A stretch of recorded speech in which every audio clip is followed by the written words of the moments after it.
President Putin actually sent a draft treaty that he wanted NATO to sign to promise no more NATO enlargement. That was what he sent us. And that was a precondition for not invade Ukraine. Of course, we didn't sign that.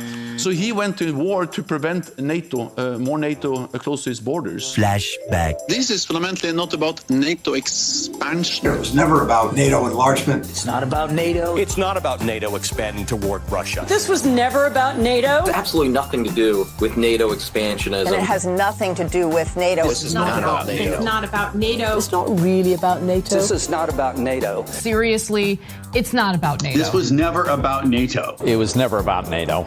Let's be honest. This doesn't have anything to do with NATO. Nothing to do with NATO at all. Yeah, he's claiming it's like security purposes, but we can see the clear reason. But NATO is not the reason. This is not about NATO expansion.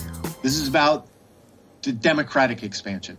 Ukraine bans religious organizations. We are protecting democracy right now. Ukraine is banning political parties. Because it's a democracy. Ukraine restricts books and music. It's about democracy. Ukraine won't hold elections. It's about democracy. And it's not about NATO expansion. This war in Ukraine is not about NATO. It's not about NATO. That's not about NATO. It has nothing to do with NATO. Nothing to do with NATO expansion. It's not about NATO expansion. Nothing to do with NATO. It isn't really about NATO. It's not about NATO. It's not about NATO enlargement. In fact, it has nothing to do with NATO. It's not about NATO encroaching. It was not about NATO. NATO is just a fictitious, imaginary adversary for Mr. Putin and for Russia. It was never about NATO. That's not what it's been about. It's been about him trying to expand his sphere of influence. Hang on, I mean, the two are not mutually exclusive.